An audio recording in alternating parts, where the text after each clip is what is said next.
Chers amis, bonsoir. Vous êtes sur Paix et Guerre pour une 67e Mondoscopie. Nous sommes le 16 avril 2025. Je suis heureuse de vous retrouver. Encore une fois, n'hésitez pas à vous abonner, à appuyer sur la cloche pour avoir les notifications, à nous soutenir via Tipeee, à vous inscrire et à devenir les amis du cercle Paix et Guerre pour des contenus exclusifs. Aujourd'hui, je vous parle de 3 points. Bien sûr, l'Ukraine, parce que quand même, ça évolue dans le bon sens, de mon point de vue.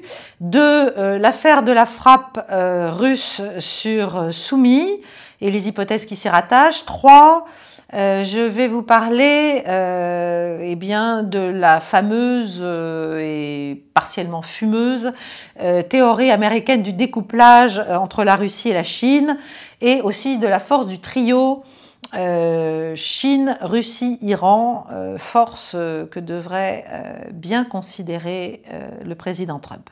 Alors, en Ukraine, énormément de choses, hein, on peut pas, j'ai du mal à tout suivre, tout lire, tout comprendre, tout analyser. Ce que l'on peut dire, déjà au plan des faits ordinaires, eh bien, c'est que l'Ukraine ne prend pas le chemin, on va dire, de la paix, en tout cas pas son gouvernement, pas son président, puisque le Parlement ukrainien vient d'approuver l'extension de la loi martiale et de la mobilisation, et que donc ça met fin à toute possibilité d'arrêter les opérations de combat, les opérations militaires, déjà jusqu'au 6 août prochain. Bon. Ensuite, il y a eu une intervention, enfin une interview de Zelensky à CBS News qui a montré qu'en fait, il est à l'arrêt complètement, qu'il ne veut rien à part des armes et de l'argent, et qu'il n'est prêt à aucune concession, alors même qu'il s'est vu quand même, il a intérêt à renégocier l'accord sur les minerais rares, que lui demandent de signer les Américains, qui est un accord léonin, j'ai déjà dit, mais enfin tout de même, s'il voulait quelques concessions américaines, il devrait en faire quand même sur le plan de l'accord à trouver avec les Russes, mais non, il n'en fait pas. Il est clairement, il se sent encore soutenu suffisamment par les Européens probablement, et par certains au sein de l'administration américaine même, et même de la Maison-Blanche. Je vais revenir dessus. En tout cas, Trump est furieux, évidemment, de cette interview. Il a rappelé qu'il était quand même responsable de la guerre, tout autant que Biden. En termes financiers, l'Ukraine a reçu déjà en 2025 20 milliards d'euros, et on attend un peu plus, 21 je crois, d'ici quelques mois. Donc là, on voit que ça ne prend pas non plus le chemin de la paix, tout ça. Au plan des opérations militaires, la Russie continue à avancer, à maintenir son grignotage. Et clairement, en tout cas pour certains analystes militaires, la tactique russe évolue vers, les mouvements tactiques montrent que la Russie, en fait, s'installe dans l'idée de devoir poursuivre longtemps ces opérations. C'est vraiment une stratégie de guerre de long terme. Voilà. Bon, alors, pour le reste, les points positifs, tout de même, eh bien, c'est une évolution dans l'état d'esprit, manifestement, du président Trump et de certains qui l'entourent, pas tous, qui commencent à comprendre qu'en fait, s'ils veulent arriver à quelque chose, il va falloir se distancer clairement de Zelensky et de ce qui l'entoure.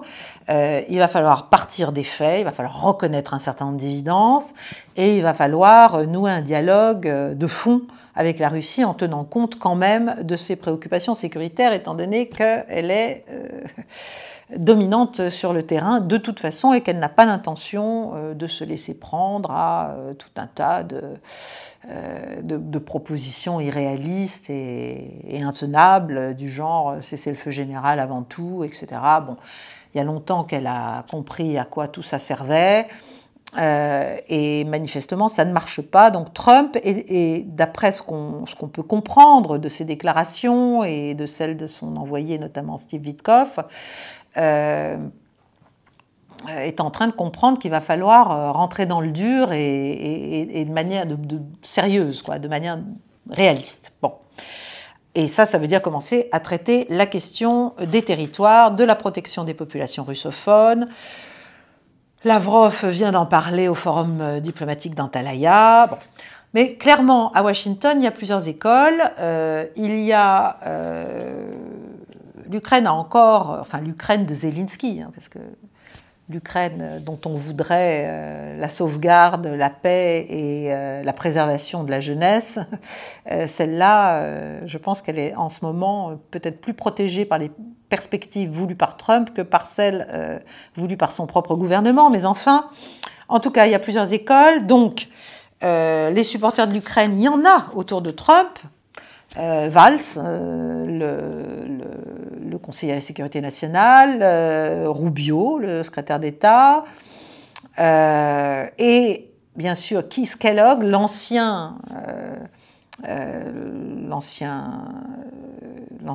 premier émissaire en fait qu'avait envoyé Trump au tout début. Et lui, il a sorti un plan là dont je vais vous parler, qui est complètement irréaliste. Bon. Ça, c'est... Voilà, hein, en fait, je peux en parler tout de suite d'ailleurs. Il a sorti un plan qui, en fait, est un peu comme un ballon d'essai, si vous voulez, mais enfin, qui n'a aucune chance d'être saisi au bon par Moscou.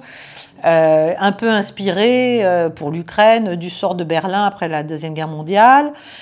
Donc, en gros, il suggère que la part orientale de l'Ukraine, la partie orientale de l'Ukraine, soit, après le cessez-le-feu, sous contrôle russe.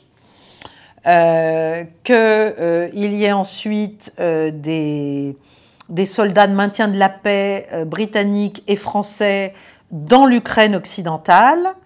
Et puis ensuite, il y aurait une petite partie, éventuellement, qui serait juste avec des forces ukrainiennes. Bon, on sait que de toute façon, Moscou ne veut absolument pas de cela, donc ça n'a aucune chance, mais vraiment aucune chance de se mettre en place. Ça, donc ce serait bien d'arrêter, en fait, ça ne sert à rien, on perd du temps et surtout l'Ukraine perd des hommes. Et puis pendant ce temps, donc ça, si vous voulez, c'est sans issue, voilà. Et puis, il y a une autre ligne qui est celle manifestement de Trump et de son envoyé spécial Steve Witkoff, qui est aussi son envoyé au Moyen-Orient. Il a une écuelle pleine, lui. Il travaille sur l'Iran, il travaille sur Gaza, il travaille sur la Russie et l'Ukraine, bon bref. Et Steve Witkoff, lui, il était à Saint-Pétersbourg il y a quelques jours, il a rencontré Poutine pendant plus de 4 heures.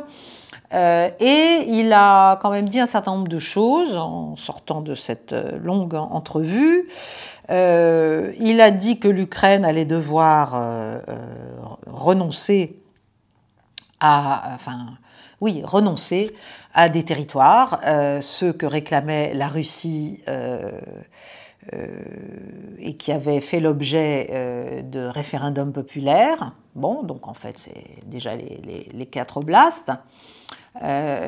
Alors, il y a aussi d'autres oblasts qui, en fait, ont fait l'objet de enfin, pas de référendum, mais de votes très pro-russes, pro-rapprochement avec la Russie, pro-intégration éventuellement, en 2012 dans des élections parlementaires. Donc ça, on n'en parle pas, mais quand même, à l'est et au sud de la Russie, il y a d'autres oblasts qui peuvent être concernés à un moment donné de la négociation.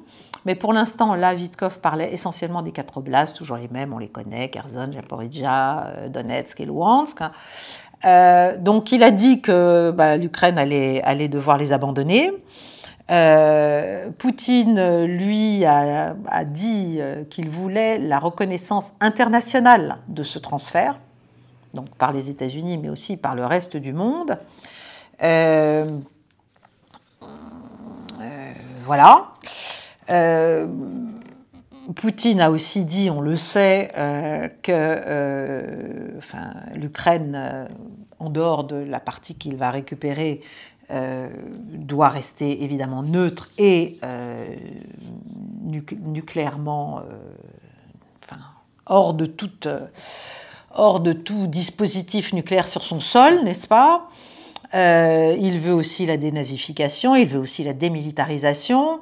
Alors, la démilitarisation, c'est assez compliqué, parce que qui va la contrôler? Et la dénazification, c'est aussi très compliqué. Je vais faire une clé du monde là-dessus, parce que les bataillons ultranationalistes, on va les appeler comme ça, plutôt que pro-nazis, on se souvient qu'au tout début de la guerre, la Russie avait proposé en fait que les généraux classiques de l'armée ukrainienne prennent le pouvoir et mettent au pas ces bataillons d'ultranationalistes, mais ça ne s'est pas fait. On sait après ce qu'il est advenu, on sait que voilà.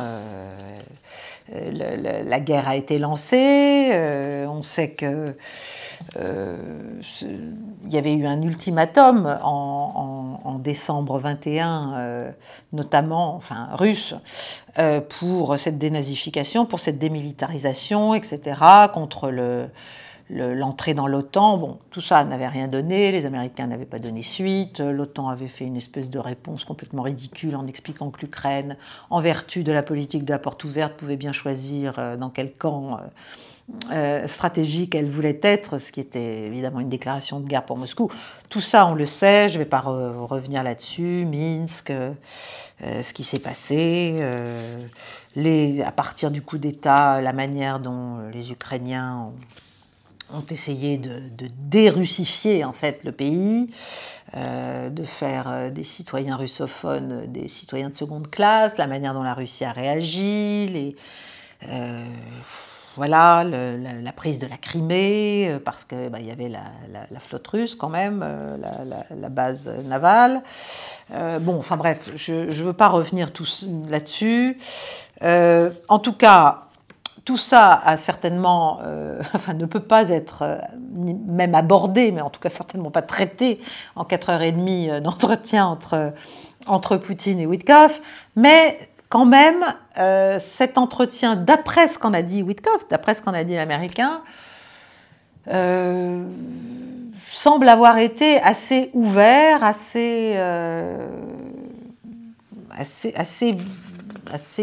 enfin, les Américains semblent comprendre, c'est ça qui est important, qu'il faut discuter quand même avec un minimum de bon sens, de bonne foi et de prise en considération des faits historiques, de la chronologie du conflit depuis 2014 au moins, et surtout du stade auquel on en est arrivé. Alors évidemment, ça ne fait pas l'affaire des Européens, tout ça, qui sont en train de voir qu'en dépit de tous leurs efforts pour enfoncer un coin et pour faire en sorte que les pourparlers directs russo-américains ne marchent pas, eh bien, ça continue quand même ça continue à avancer.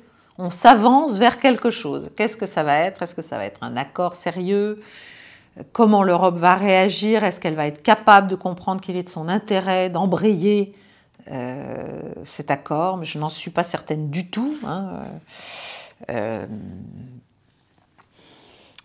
Alors, ça pose un problème dont j'ai fait le titre de ma mondoscopie aujourd'hui, c'est finalement où est l'intérêt de l'Europe? Où est l'intérêt de l'Europe de continuer à prendre en charge et à se mettre en posture de guerre contre la Russie, alors qu'elle n'en tire aucun bénéfice économique et financier, bien au contraire, alors que stratégiquement, c'est une erreur géopolitique colossale vis-à-vis du développement de l'Eurasie, de l'intégration eurasiatique en cours. On ne comprend pas très bien quel est l'intérêt. Et si on pousse un peu plus loin le raisonnement, on voit bien que ce qui se passe depuis 3 ans, c'est qu'en fait, énergétiquement, l'Europe est passée sous contrôle américain, à un prix bien plus élevé qu'auparavant, quand c'était la Russie qui fournissait, je crois, près de 40% des besoins énergétiques européens. Elle elle va se couper, si demain il y a un accord entre les États-Unis et la Russie, qui sera un accord très global à mon avis, et qui sera un accord d'abord sur les sphères d'influence mondiale, et deuxièmement sur une reprise du commerce, des échanges dans tous les domaines, entre les États-Unis et la Russie. Si tout cela finit par arriver, l'Europe va être complètement écrabouillée, complètement réduite à rien.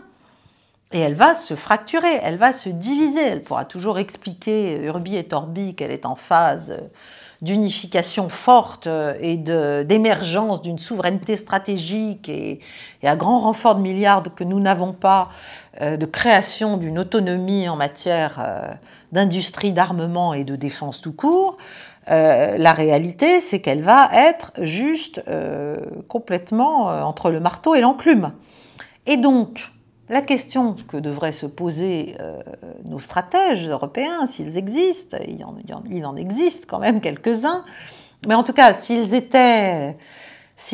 parvenaient à quitter leurs œillères idéologiques et dogmatiques, la question qu'ils devraient se poser, eh bien, c'est: est-ce que l'intérêt géopolitique de l'Europe, vu l'évolution du monde, vu ce rapprochement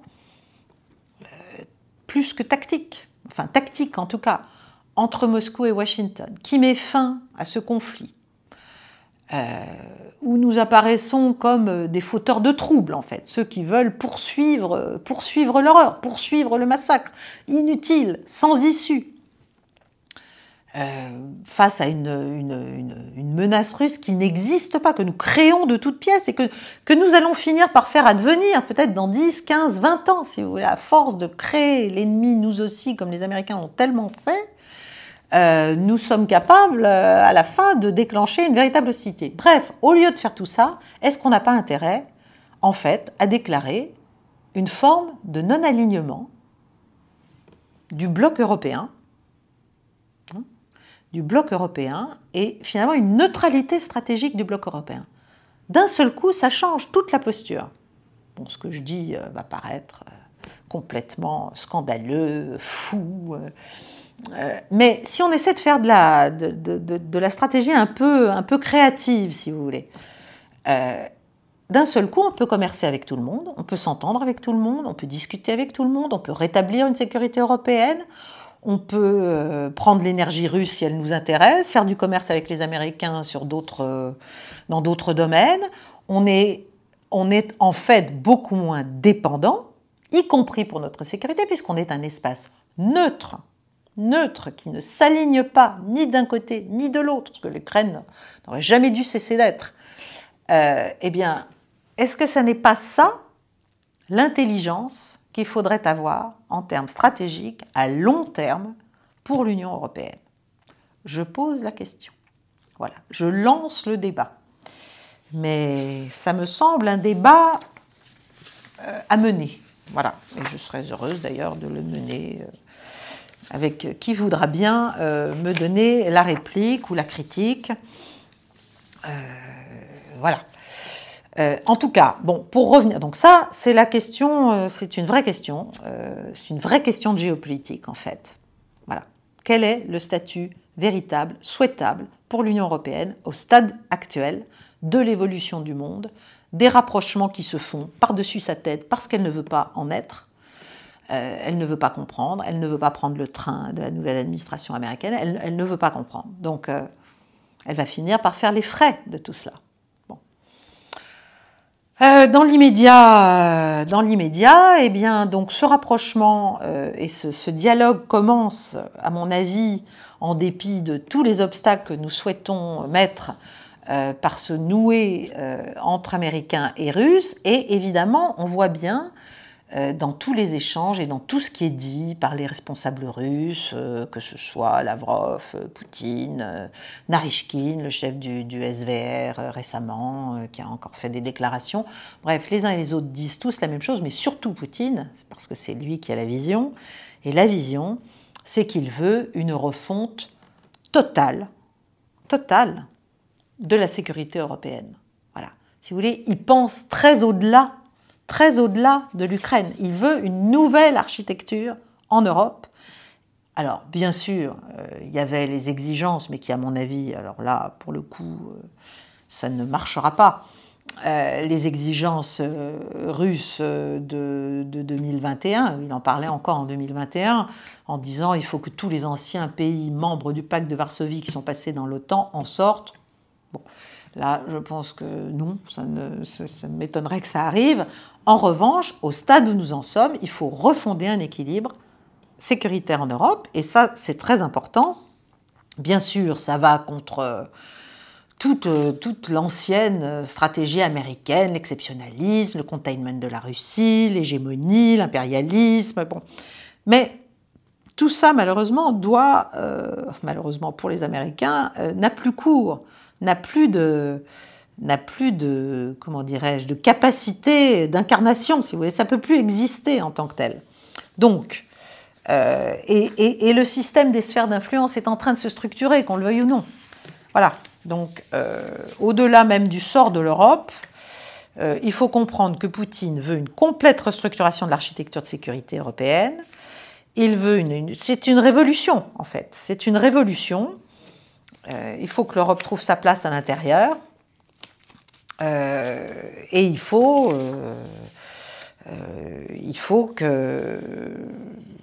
qu'elle comprenne que, de toute façon, dans le cas ukrainien, les Russes voient certes très au-delà du conflit en Ukraine, mais ils ont aussi très bien compris qu'ils vont devoir démontrer qu'ils l'ont gagné, puisqu'on ne le comprend pas, ils vont devoir le démontrer, donc ils vont continuer à avancer. Et ils ne feront pas de concessions supplémentaires à l'Ukraine. Ils veulent une pacification globale, véritablement. Donc, on va en fait vers un double divorce, un divorce de l'Ukraine, enfin un divorce des États-Unis vis-à-vis de l'Ukraine et un divorce des États-Unis vis-à-vis de l'Europe. C'est quand même, le lien transatlantique est quand même en danger. Non pas que je m'en fasse l'avocate, mais je trouve qu'on n'en tire absolument aucune conclusion intelligente en Europe.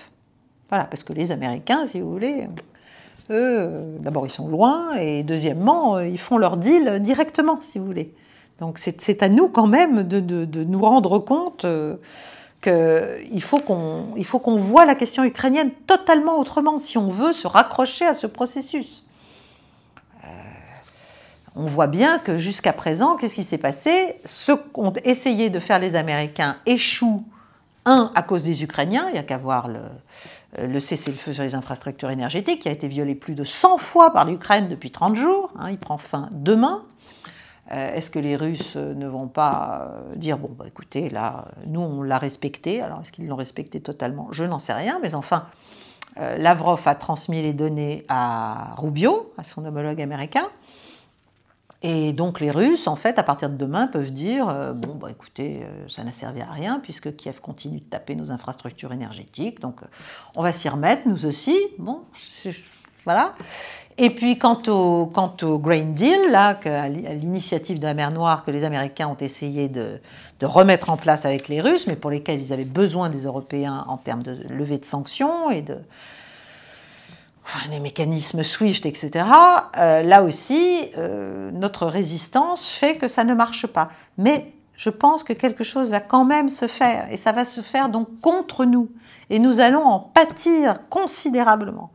Voilà. Et ce serait bien quand même qu'en France, au Quai d'Orsay, à l'Élysée, en Allemagne, en Grande-Bretagne, je ne sais où encore, parce qu'il y a quelques pays qui comprennent plus vite que d'autres, mais enfin dans nos grands pays soi-disant, là, les fondateurs de l'Europe, eh bien on prenne quand même conscience de ce qui est en train de se passer. Voilà, parce qu'après ce sera un peu tard pour pleurer. Je profite de cet instant pour vous parler de notre partenaire NordVPN qui sponsorise cette vidéo et j'en suis très heureuse. NordVPN, c'est sans doute l'outil le plus sûr et le plus puissant de la galaxie des VPN et c'est un outil qui peut vous être très utile. En effet, ça correspond vraiment parfaitement à la soif de confidentialité et de liberté dans l'information qui est la vôtre si vous regardez Paix et Guerre. Un VPN, ça vous donne de la liberté et de la discrétion, ce qui est quand même très important. Ça a deux usages principaux. Le premier usage, c'est de vous permettre de sécuriser votre navigation sur Internet en ligne et de protéger toutes vos données. Et ça, c'est très utile parce qu'évidemment, non seulement les fournisseurs d'Internet et les sites collectent vos données personnelles et en font commerce à votre insu, et puis vous avez aussi, pire, des hackers qui usurpent votre identité, qui font des achats en votre nom, et tout ça, ça pose quand même des gros problèmes de confidentialité, de liberté, de sécurité. Et donc, avec un VPN comme NordVPN, eh bien, tout ça est chiffré. En fait, toutes vos données sont chiffrées. Et donc, vous restaurez votre confidentialité, votre anonymat en ligne. Et puis, le deuxième usage, c'est un usage tout à fait important, encore plus important peut-être pour moi. Ça vous permet, où que vous soyez avec NordVPN, de contourner les géorestrictions de la censure numérique et d'avoir accès à des contenus qui sont bloqués dans certains pays, comme en France par exemple. Alors en France, vous avez plein de canaux Telegram qui sont inaccessibles, vous avez des sites, vous avez des interviews, vous avez des documentaires, vous avez tout un tas de choses en fait auxquelles vous ne pouvez pas avoir accès tant que votre ordinateur est considéré comme étant en France. Donc là, vous vous déplacez, vous êtes délocalisé, si vous voulez, numériquement, et d'un seul coup, vous avez accès à tout. Donc ça, c'est quand même très important pour avoir les informations vraies, pour rester connecté au monde réel, pour exercer son esprit critique. Et c'est de plus en plus précieux dans l'environnement qui est le nôtre aujourd'hui. Je vous invite à cliquer sur le lien pour découvrir ces fonctionnalités pour une somme modique, avec en plus une grosse réduction via ce lien qui est exclusif pour Paix et Guerre. Allez voir et vous verrez non seulement tout ce qui vous est offert et tout ce qui est accessible, mais en plus vous aiderez très concrètement Paix et Guerre. Et pour cela, eh bien, je vous remercie d'ores et déjà. Je vous remercie donc de votre attention et puis je vous laisse découvrir la vidéo, votre vidéo, celle que j'ai faite pour vous. Deuxième point, je vous parle de la frappe qui a eu lieu le dimanche des Rameaux à Soumy. Donc Soumy, c'est juste en face de... C'est en Ukraine, mais c'est à la frontière en fait, ukraino-russe, et c'est juste en face de Koursk. Bon. Il y a eu... L'Ukraine a accusé la Russie d'avoir commis un crime de guerre avec une frappe de missile sur un rassemblement dit de fidèles dans cette région, à Soumy. Bon. Le Keith Kellogg, donc, qui est un peu le représentant des néocons là, autour de Trump, y a fait écho, a dit la même chose. Bon.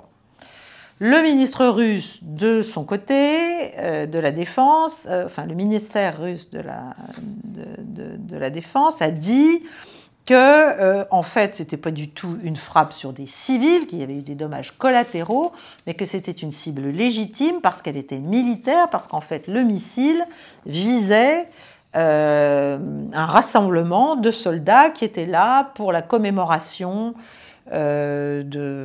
pour se faire remettre des médailles par les Ukrainiens, par les forces ukrainiennes, qu'il y avait d'ailleurs, Lavrov a ajouté, des officiels, des soldats de l'OTAN dans ce rassemblement, et que tout ça, en fait, c'était des militaires. En plus, c'était des gens qui avaient pris part à l'invasion de Koursk, et que donc, voilà, c'était tout à fait légitime de vouloir les taper, et qu'en fait, il y avait des civils, parce que le gouverneur ukrainien de la région avait jugé bon de les faire venir, de leur dire qu'ils pouvaient assister à l'événement,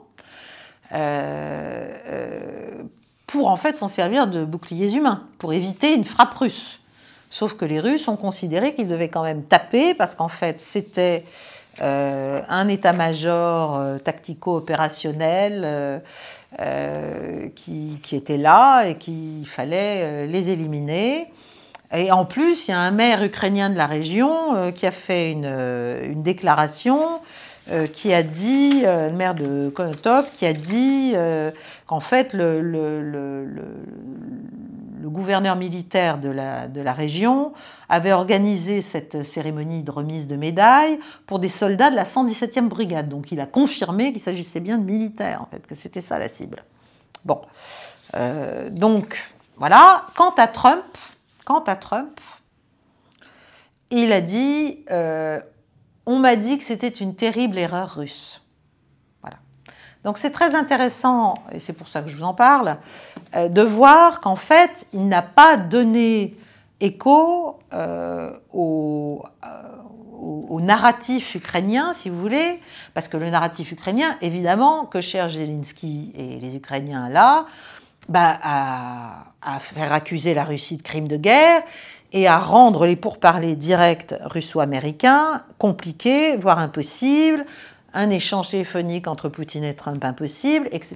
Ils cherchent à savonner la planche aux négociateurs américains, en fait. Et à faire en sorte qu'on dise, mais enfin c'est impossible, la Russie fait des crimes de guerre. Bon, d'accord, ce serait intéressant de s'intéresser aux crimes de guerre ukrainiens aussi, parce qu'ils sont quand même très très réguliers et très documentés d'ailleurs. Donc voilà, donc c'est intéressant de voir, et c'est là qu'on peut voir que peut-être c'est en train de shifter du côté américain, enfin de bouger, si vous voulez, l'état d'esprit bouge, et la compréhension des choses bouge du côté américain, parce que là, Trump n'a pas mis le pied dans l'engrenage et ne s'est pas laissé piéger, en fait. Voilà. Donc il n'a pas, évidemment, il ne peut pas dire il n'y a pas eu de mort civile, puisqu'il y en a, c'est évident. Hein, ce sont les malheureux qui étaient là, conviés à regarder probablement leurs parents se faire remettre des médailles, mais ces soldats étaient ceux qui sont allés à Koursk. Bon, donc voilà, on peut penser que l'analyse, si vous voulez, coût-bénéfice de l'état-major russe a été vite faite.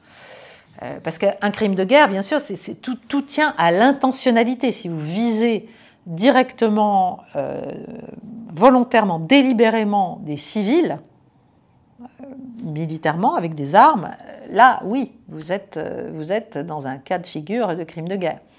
Donc, voilà. C'est tout ce qu'on peut dire, en fait, hein, là-dessus, parce qu'on aura peut-être d'autres éléments dans les jours à venir, mais c'est pour vous montrer combien chaque petite occurrence dans cette guerre cherche à être exploitée par ceux qui veulent la maintenir, la poursuivre. C'est quand même ahurissant. C'est vraiment...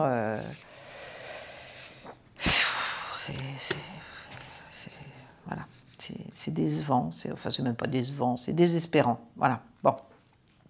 Donc, voilà ce qu'il en est. Et puis, je vous parle en troisième point eh bien de la fameuse idée américaine de découpler la Chine de la Russie. Alors c'est une vieille idée, hein, ça ne date pas d'aujourd'hui, ni d'il y a 6 mois, ni de Trump, ni de rien du tout. Ça date d'il y a plusieurs années. Et il y avait notamment un article intéressant, effectivement, dont j'ai réentendu parler là, fait par un stratégiste, qui travaillait d'ailleurs pour le Pentagone, pour le département d'État, qui avait essayé de théoriser un peu la manière de faire ce découplage entre la Chine et la Russie pour essayer d'éviter une guerre sur 2 fronts. D'ailleurs, c'est le titre de l'article, une stratégie pour éviter une guerre sur 2 fronts. Bon. Et donc, c'est très intéressant parce qu'il arrive à... Alors, c'est là qu'on voit, si vous voulez, que... Alors, d'abord, la Russie et la Chine sont peintes comme les 2 ennemis, les 2 puissances hostiles, les 2 puissances belliqueuses qui en veulent à la merveilleuse Amérique qui, elle, ne pense qu'à répandre par le fer et le feu, mais enfin, la démocratie à travers le monde. Bon, donc déjà, c'est complètement chimérique. Enfin, c'est les fantasmes néocons, voilà, l'Amérique, l'exceptionnalisme américain dans toute sa splendeur. Bon, j'ai pas l'impression que la Chine et la Russie aient beaucoup provoqué d'invasions, même depuis ces quelques décennies, par rapport à nous, au pôle occidental. C'est quand même le tableau de chasse n'est pas le même, si j'ose dire. Donc, voilà, il y a tout un arrière-fond idéologique néoconservateur, un peu bébête, mais enfin bon, c'est comme ça.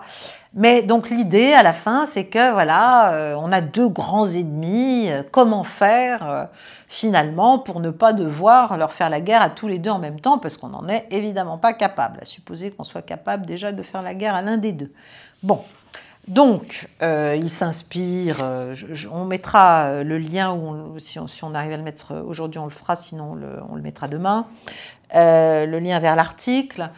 Il s'inspire, il reprend tout un tas d'exemples historiques, intéressants. Et donc, en gros, il y a trois options. Soit vous alignez avec le plus faible des deux pour pouvoir concentrer vos ressources sur le plus fort. Bon, c'est la méthode, effectivement, de la Grande-Bretagne édouardienne lorsqu'elle s'était alliée avec la Russie tsariste de l'époque contre la Germanie et contre l'Allemagne. Bon.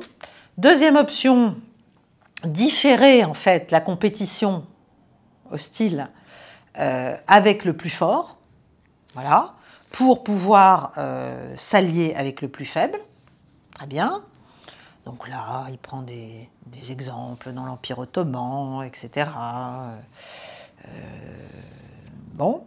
Et puis l'option 3, c'est de faire en sorte d'attirer en fait les deux et de les intégrer dans des mécanismes de coopération, des structures qui font que finalement on évite le conflit, voilà.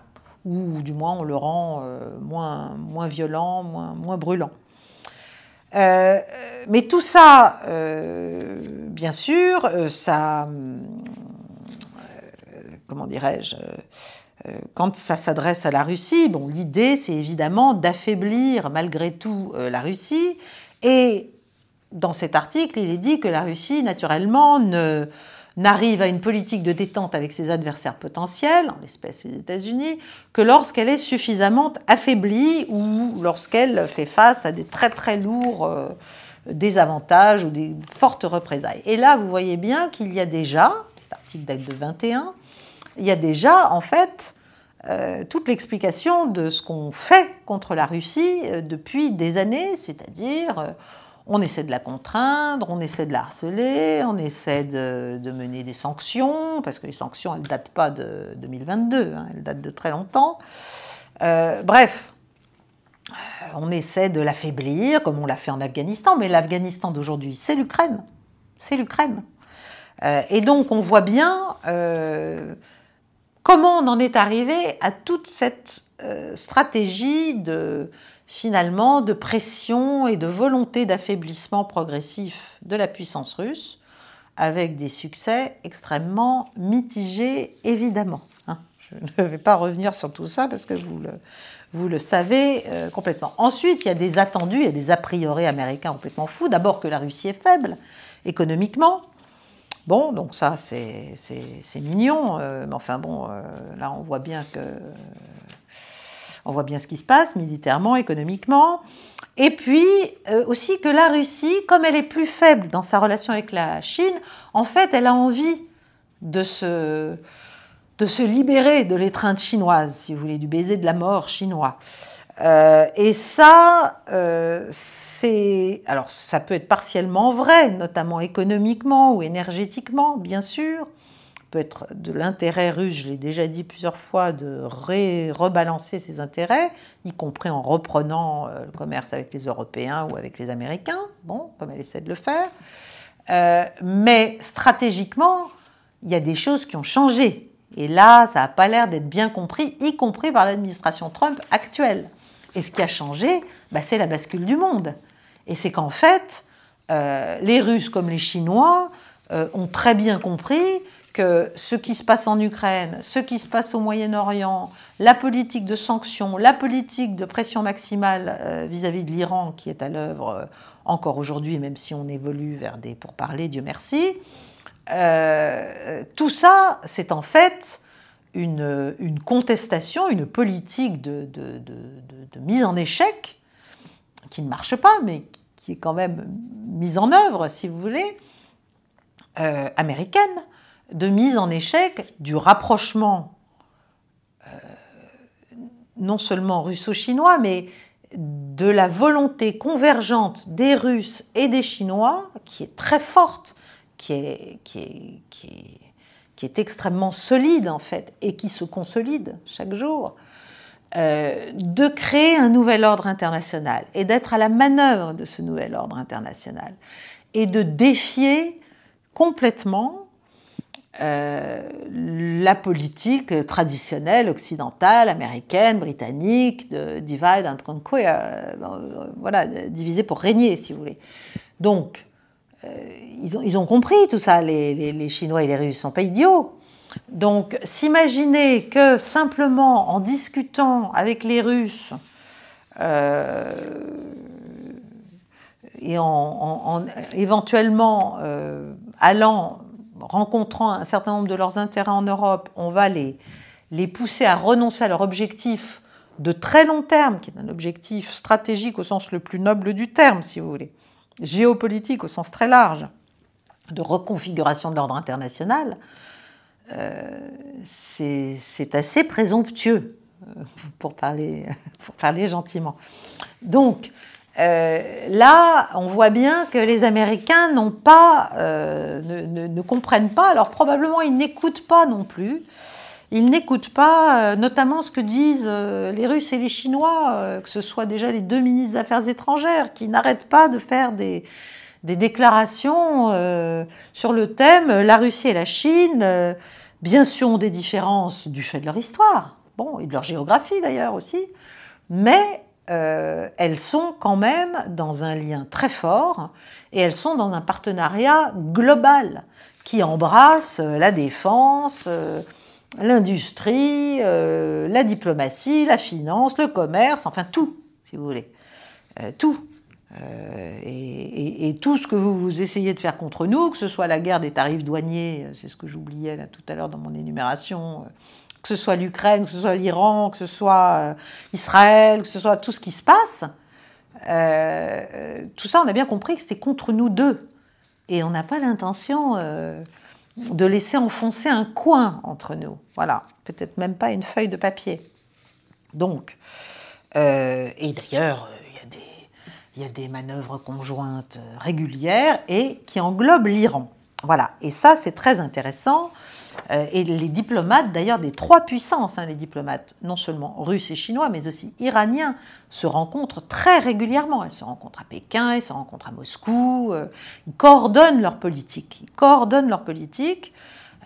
Les dernières manœuvres, d'ailleurs, militaires, c'était début mars. Enfin, voilà, ils considèrent qu'il y a quand même une menace qui est posée par les États-Unis, par cette permanente construction de l'ennemi, américaine, et qu'il faut y répondre. Bon, donc, la Russie et l'Iran, en plus, ont très bien compris, enfin, sont les deux puissances de fait au cœur des processus d'intégration eurasiatique. Elles sont membres des BRICS, elles sont membres de l'Organisation de coopération de Shanghai. C'est une sédimentation, c'est multicouche, cette intégration. Et c'est très intéressant à observer. Là encore, les Européens ne comprennent rien au lieu de s'insérer dans tout ça, puisqu'on est aussi des puissances eurasiatiques, même si on est une péninsule, un isthme, ce qu'on veut. On ne comprend rien. Enfin bon, en tout cas, la Russie et l'Iran, eux, ils ont très bien compris leur intérêt. Et ça, cette intégration eurasiatique, il faut que vous compreniez bien que c'est l'un des phénomènes géopolitiques les plus dirimants, les plus centraux, les plus cruciaux du début du XXIe siècle. C'est ça qui est en train de se passer. Voilà, et c'est à mon avis là-dedans qu'on devrait trouver notre place. Mais bon, en tout cas, la Russie, la Chine, l'Iran veulent construire cet ordre et ce monde multipolaire et l'incarner et le mettre en musique. Et l'Amérique ne réussira pas, à mon avis, et devrait cesser de vouloir cela d'ailleurs, ne réussira pas à enfoncer des coins entre eux. Bon, donc, Et je ne vous reparle pas de tout de l'accord de début janvier russo-iranien, qui est le renforcement d'un accord ancien, hein, mais qui est encore plus large. Bon, ça ne veut pas forcément dire que c'est une alliance militaire, il faut bien comprendre ça. Un partenariat stratégique, ce n'est pas une alliance militaire. C'est-à-dire, il peut y avoir un très très haut niveau de coopération, y compris si l'Iran demain était attaqué. D'ailleurs, je crois que dans cet accord militaire de janvier, il est dit que la Russie aiderait l'Iran par un certain nombre de moyens, mais pas forcément par des moyens militaires. Ce n'est pas un pacte de, si vous voulez, de genre article 5 de l'OTAN, où théoriquement il y a une obligation pour les autres membres de l'Alliance de voler au secours militairement de celui qui est attaqué. C'est autre chose, là, ce qui est fait entre Moscou et Téhéran. Mais il est évident que je vois mal Pékin et Moscou laisser l'Iran se faire attaquer sans ne rien faire. Ça me semble aussi de l'ordre du mirage américain. Donc, pour l'instant, que se passe-t-il pour l'Iran ? Après une reprise tonitruante sous pression israélienne de la politique, de la pression maximale qu'avait tenté Trump durant son premier mandat face à Téhéran, manifestement, les Américains sont quand même en train aussi de comprendre qu'il n'est pas dans l'intérêt américain de se prêter à une manœuvre militaire contre l'Iran, que ça pourrait avoir de très très gros effets boomerang négatifs, aussi bien financiers qu'énergétiques et que géopolitiques. Ça ruinerait tous les efforts, ça ruinerait le mandat de Trump en fait, tout simplement. Et d'ailleurs, Steve Witkoff, toujours le même, qui est aussi donc l'envoyé de Trump pour les affaires moyen-orientales, a dit, et qui était d'ailleurs pour la pression maximale, hein, c'était un tenant de la ligne dure pendant longtemps, il a dit récemment que bon, il fallait quand même arriver à résoudre avec l'Iran les désaccords, à trouver, à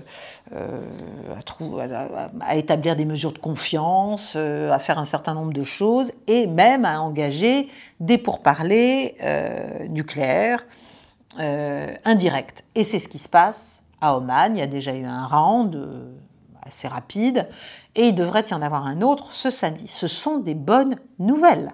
Hein, il faut qu'on comprenne que ce sont de très très bonnes nouvelles pour tout le monde, à vrai dire.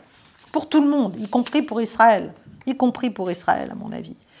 Donc, alors évidemment, vous me direz, Donald Trump peut changer de braquet, peut changer d'avis, peut changer d'idée d'une minute à l'autre. On n'est jamais à l'abri d'une reprise de l'escalade.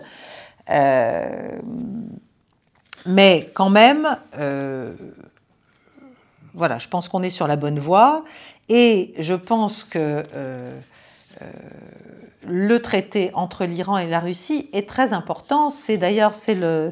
C'est l'ambassadeur, l'ancien ambassadeur russe, Alexandre Mariasov, qui était ambassadeur au début des années 2000 en Iran, qui a expliqué que ce n'était pas simplement symbolique cet accord, mais que c'était une vraie feuille de route pour développer la coopération dans tout un tas de domaines, que ce n'était pas un traité de défense, mais c'était un traité sur les relations bilatérales, et que quand même ce traité, sans être un traité de défense, permettait l'intensification de la coopération militaro-politique et comment dirais-je, qu'est-ce que je raconte, de la coopération militaro-technique, notamment de l'échange en matière de renseignement, ce qui est quand même très très important, et que tout ça, ça visait à contrer en fait la politique occidentale de pression ascendante permanente contre l'Iran et contre la Russie, parce que derrière il y a aussi l'échange de bonnes pratiques en matière, par exemple, de contournement des sanctions. Bon. Et tout ça, cet accord, ça, bien sûr, c'est la relation entre la Russie et l'Iran, Il faut comprendre que ça touche la Caspienne, ça touche le Sud-Caucase, ça touche l'Asie centrale, ça touche tout. Parce que, évidemment, l'idée, ce que comprennent bien les Russes et les Iraniens, et probablement les Chinois aussi, c'est que si demain il y avait une guerre lancée par Israël ou par les États-Unis avec Israël ou par les États-Unis sans Israël, ça c'est moins probable, contre l'Iran, qu'est-ce que ça ferait? Ça ferait tout simplement, comment dirais-je, ça ouvrirait la porte à l'OTAN pour venir dans toute cette zone. Et cette zone, elle est centrale pour le déploiement de l'influence et de la puissance à la fois russe, iranienne et chinoise. Donc, ces puissances-là ne sont pas idiotes. Elles ont très très bien compris qu'elles avaient tout intérêt à s'entendre. Et je ne vous parle même pas, bien sûr, des Russes et des Chinois qui, eux, s'entendent encore beaucoup plus fort. D'ailleurs, toutes les déclarations le montrent. Hein. Les amis éternels, alors bon, c'est avec les images et les métaphores chinoises, évidemment, la coopération sur un pied d'égalité et mutuellement bénéfique, le non-alignement auprès de blocs, la non-confrontation, le non-ciblage de tierces parties, ça c'est une manière de dire aux Américains, arrêtez de nous cibler, nous on ne vous cible pas, hein, là, on ne vous considère pas comme des ennemis, mais on n'est pas naïf, donc on fait des exercices navals conjoints, tripartites d'ailleurs avec les Iraniens, à Oman, là, donc en mars, comme je vous l'ai dit. Donc, si vous voulez, avant on parlait du triangle de Primakov, c'était Russie, Chine, Inde. Là, maintenant, c'est Russie, c'est le nouveau triangle, si vous voulez. C'est un nouveau triangle, c'est Russie, Chine, Iran. Et c'est un triangle très, très opérationnel. Donc, je pense que tout ça doit conduire les décideurs américains à comprendre que leur intérêt n'est pas d'aller se mettre dans une opposition frontale militaire vis-à-vis de l'Iran, mais qu'il faut au contraire poursuivre des pourparlers, et si ça doit se faire au risque de déplaire à Benyamin Netanyahou, eh bien ça se fera au risque de déplaire à Benyamin Netanyahou. Après tout, la sécurité d'Israël n'est pas forcément parfaitement représentée, incarnée ou assurée par les actions de Benyamin Netanyahou. Il n'est que voir ce qui se passe encore aujourd'hui à Gaza, où en dépit de tout ce qui est fait, et de toutes les horreurs d'ailleurs qui sont faites, le Hamas continue à recruter. On est quand même très très loin du compte en termes d'efficacité et de sécurité, même pour l'État d'Israël. Voilà. Donc, voilà. Je pourrais en parler plus longuement, mais bon, je pense que j'ai déjà été assez longue. Je vous remercie de votre attention. Encore une fois, aidez-nous à développer Paix et Guerre, soutenez-nous, devenez membre du cercle, likez, commentez cette vidéo, c'est très important pour le référencement. Soyons plus nombreux. À suivre la chaîne et puis à en parler aussi autour de vous si ce qui est dit vous intéresse. Je vous remercie. Je vais donc publier ce week-end, ça va être compliqué, c'est le week-end de Pâques, mais la semaine prochaine, je vais publier quelques clés du monde, je vous le promets. Et puis je retrouve ceux qui ne sont pas membres du cercle pour une prochaine mondoscopie, la 68e, mercredi prochain à 19h. Voilà, je vous souhaite une très belle soirée, chers amis, et à bientôt. Au revoir.